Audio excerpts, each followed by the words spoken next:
नमः शिवाय। आप सभी को आज की चर्चा द्वितीय भाव पर। चलिए शीघ्रता से प्रारंभ करते हैं, आपका समय व्यर्थ ना करते हुए।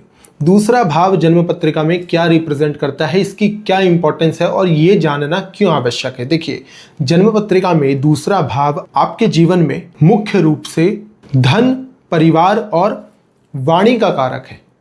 ये जो हमारी भाषा है किस तरह रहेगी, आपका परिवार किस प्रकार से आगे बढ़ेगा, अभी आप लोगों की आर्थिक स्थिति अगर कमजोर है घर परिवार की, तो वह आगे जाकर के क्या परिवार कितना संतुष्ट होता जाएगा, कितना विस्तार इस परिवार का होगा, कितना नाम इस परिवार का होगा, ये सभी कुछ द्वितीय भाव बताता है। क्यों? क्योंकि ये वाणी का कारक, धन का कारक और परिवार का कारक है। अब परिवार से आप और क्या समझते हैं? परिवार से मैं आपको यह समझाना चाहूंगा कि जो द्वितीय भाव है ये जोड़ने का भी कारक माना जाता है।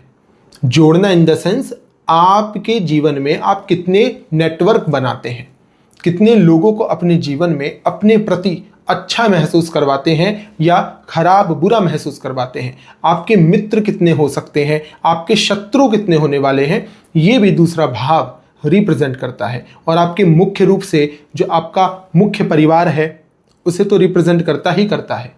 और रही बात, यह भाव लक्ष्मी का भाव है।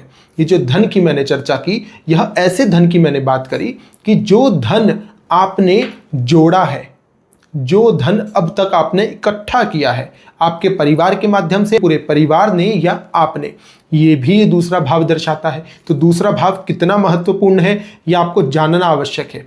यदि आप कभी भी आगे जाकर के किसी ज्योतिषी से अच्छे से चर्चा करें तो अपने दूसरे भाव की स्थिति को जानना बिल्कुल ना भूलिएगा। दूसरे भाव को कैसे समझोगे? ये रहा बर्थ चार्ट। यहाँ पर जो मैं मेंशन करता हूँ सेकंड, तो ये सेकंड हाउस है। अब इस सेकंड हाउस में भी कोई भी नंबर लिखा हो सकता है, वो नंबर राशि दर्शाता है, जैसे मैं हर वीडियो में बताता आता हूँ। पहले नंबर से 12 नंबर तक राशि दर्शाता है। जैसे पहली राशि मेष, अगर पहला नंबर है तो मेष राशि, दूसरा नंबर है तो वृषभ राशि। ऐसे ही 1 से लेकर के 12 नंबर तक मैं 12 राशियां आपको बता देता हूं। मेष, वृष, मिथुन, कर्क, सिंह, कन्या, तुला, वृश्चिक, धनु, मकर, कुंभ, मीन। ऐसे ही ये जो 12 राशियां हैं सीक्वेंस वाइज जो मैंने आपको बताई हैं, यहाँ जो भी नंबर आपकी जन्म पत्रिका में होगा, आप जन्म पत्रिका खोलिए और ये जो सीक्वेंस वाइज मैंने आपको राशियां बताई हैं, मेष, वृष, मिथुन, कर्क, सिंह, कन्या, तुला, वृश्चिक, धनु, मकर, कुंभ और मीन, 12वीं राशि। तो आप यहाँ देखिए कि आपकी कौन से नंबर की यहाँ पर राशि बनती है। अब हर एक राशि का एक ग्रह होता है। ये भी मैंने आपको हर वीडियो में बता दिया है। ये भी मैं आपको प्रथम भाव की वीडियो में बता चुका हूँ। वो प्रथम भाव की वीडियो आप मेरे चैनल पर जाकर के देख सकते हैं। जिन्होंने भी वो प्रथम भाव की वीडियो देखी है वो यह जानता होगा कि किस राशि का कौन सा ग्रह है। अब हमें यहाँ चर्चा करनी है कि इस सेकंड हाउस में यदि हम ग्रह को पहचान लेते हैं कि ये मेरे सेकंड हाउस का लॉर्ड है, मालिक है, इस राशि का ग्रह, उस ग्रह की स्थिति जन्म पत्रिका में अच्छी होगी तो जिन्हें भी द्वितीय भाव रिप्रेजेंट करता है, बताता है, दर्शाता है, वह सब आपके जीवन में उत्तम श्रेष्ठ स्थिति में आपको प्राप्त होगी। अब सेकंड हाउस और क्या क्या बताता है? जैसा कि मैंने बताया, मुख्य रूप से यह परिवार, धन और वाणी को बताता है। अब वाणी को ये किस प्रकार से रिप्रेजेंट करता है, अब ये ध्यान से सुनिए। मधुर या कटु, आप प्यार से बोलते हैं या बहुत ही कठोरता से, बदतमीजी से बात करते हैं, ये भी ये द्वितीय भाव दर्शाता है। क्या आप संगीत में बहुत अच्छे हैं? यदि कोई सिंगर बनना चाहता है तो भी सेकंड हाउस को देखा जाता है। क्या आपकी जो वाणी है इसमें रस है? क्या इसमें वो गरिमा है जो किसी भी भाव को, किसी भी भाषा को, किसी भी स्वर को, चाहे वो कठोर हो, चाहे वो तेज चिल्लाने वाला हो, चाहे वो बहुत धीमा बोलने वाला हो, इसको बहुत गुणकार तरीके से, बहुत ही अच्छी तरह से प्रकार से रिप्रेजेंट कर सकता है, बहुत ही आर्टिस्टिक फॉर्म के अंदर। क्या ये गुण आपके अंदर है तो भी सेकंड हाउस से देखा जाएगा। जितने भी बड़े बड़े व्यक्ति सिंगर बने हैं उनके सेकंड हाउस पर ही जोर दिया जाता है। और यदि आपको आर्ट में करियर बनाना है, आप एक अच्छे आर्टिस्ट हैं और सिंगर बनना चाहते हैं, तो भी आप किसी भी एस्ट्रोलॉजर के पास जब भी जाएंगे तो अपने सेकंड हाउस के बारे में चर्चा करना बिल्कुल ना भूलिएगा। तो जैसे कि मैंने बताया, संगीत को, गायन को ये भाव रिप्रेजेंट करता है। और आपके स्वास्थ्य की यदि चर्चा करी जाए तो आपके दांतों को, जिह्वा को और गले से जुड़े हुए जितने भी रोग हैं, इन 3 चीज़ों को भी रिप्रेजेंट करता है। और इन तीनों चीज़ों से जो जुड़े हुए रोग हैं, बीमारियां हैं, इसे भी रिप्रेजेंट करता है। आपने देखा होगा कभी भी किसी भी बच्चे का जन्म होता है तो जन्मतः उसके जो दांत होते हैं वो टेढ़े मेढ़े होते हैं या बहुत ऊंचे हो जाते हैं, हम उसको ठीक करवाते हैं, माता पिता जो भी हैं। तो यहाँ जन्म के समय पर यदि जन्म पत्रिका को आप किसी अच्छे ज्योतिषाचार्य पर दिखवाएं तो वो बता सकता है कि आगे जाकर के इसको मुख से संबंधित परेशानी हो सकती है, तो आप लोग इसका विशेष ध्यान रखें। तो माता पिता को पहले पता चल जाता है कि यहाँ पर दांतों की जो समस्या इसको आने वाली है, ये पंडित जी ने, ज्योतिषाचार्य ने हमें बताया है, हमें इस पर कार्य करना है। तो उस बच्चे का जो भविष्य है, दांतों को लेकर के, जिह्वा को लेकर के, गले के रोगों को लेकर के आप जान जाएंगे और आप उसे बचा लेंगे। तो इन चीज़ों को भी ये रिप्रेजेंट करता है। कोई अच्छे आर्टिस्ट का कोई आगे जाकर के बहुत अच्छी परफॉर्मेंस है, सेकंड हाउस ये बता देगा कि आगे जाकर के ये कष्ट आने वाला है। ग्रहों की स्थिति से जो भी उनके फॉर्मूलाज होते हैं, हमारे देखने का जो भी अनुभव है, हम लोग जो लेते हैं अच्छे से अपने क्राफ्ट पे यदि काम करते हैं, तो 2 महीने बाद आने वाला जो कष्ट है गले का, दांत का, ये भी आपको जन्म पत्रिका अवश्य रूप से बता देती है। 100% एकदम सटीक ये फलादेश, ये प्रेडिक्शन हो सकती है। सेकंड हाउस देखिए कितना इंपॉर्टेंट है। और एक और बात मैं आपको बताता हूं, जो आपकी दाहिनी आंख है, राइट आई है, जो दाहिनी आंख है, राइट आईज है, इसको भी रिप्रेजेंट करता है। आगे जाकर के किसी की रोशनी कमजोर होने वाली है, कोई इंडियन आर्मी की तैयारी कर रहा है, मान लीजिए कि हमारा बेटा सरकारी नौकरी प्राप्त करना चाहता है, क्या पंडित जी, अभिषेक जी, ये आगे जाकर के फौज में जा पाएगा?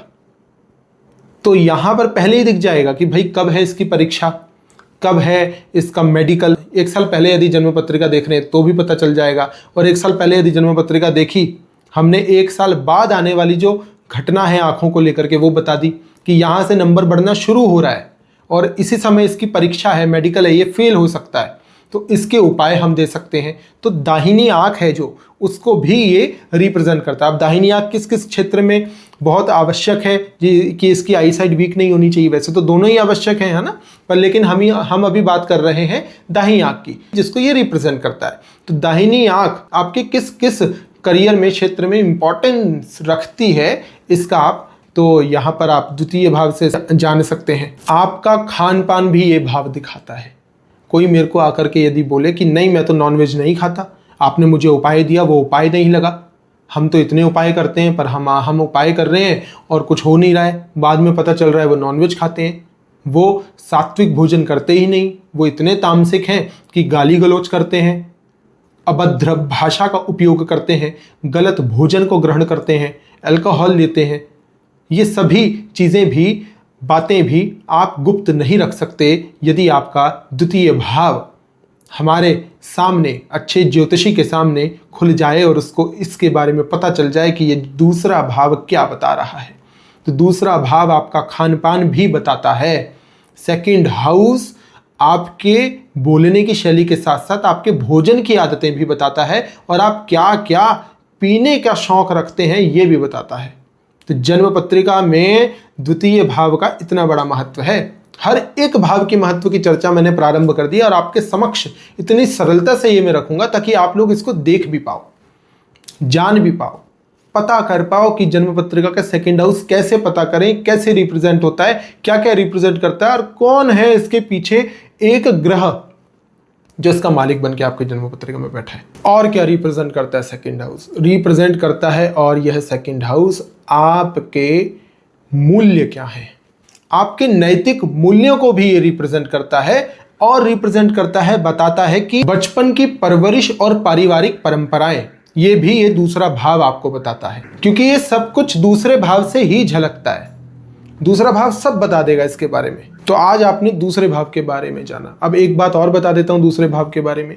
वैदिक ज्योतिष में, वैदिक ज्योतिष ये बताती है कि जो दूसरा भाव है, काल पुरुष की जो पत्रिका है, इसमें इसका जो स्वामी ग्रह है वो शुक्र है, ठीक है। और प्रथम भाव में मैं बताना भूल गया था, तो प्रथम भाव में काल पुरुष की पत्रिका बताती है कि जो स्वामी है वो मंगल है। आज आपने दूसरे भाव का महत्व जाना। तो दूसरा भाव ये सब कुछ बता देता है, ये सब कुछ बता देता है, और दूसरे भाव से ही आप अपने जीवन में इन्हीं चीज़ों से संबंधित प्रश्न पूछ सकते हैं और अच्छे ज्योतिषी से जान सकते हैं कि क्या आपका दूसरा भाव मुख, वाणी, भोजन, सिंगिंग, जो गायन की मैंने चर्चा की, आपकी वाणी किस प्रकार से हो सकती है। इसी के साथ प्रणाम, आप सभी को मिलते हैं तीसरे भाव की चर्चा करते हुए नेक्स्ट वीडियो में। जब तक के लिए अपना बहुत सारा ध्यान रखें। मेरे से बात करने के लिए ऊपर दिए गए इस नंबर पर आप मैसेज कर सकते हैं, मेरा असिस्टेंट आपको रिप्लाई कर देगा और मेरी और आपकी अपॉइंटमेंट डन हो जाएगी और हम बहुत सारी ढेर सारी बातें कर सकते हैं आपके जीवन को लेकर। नमः शिवाय।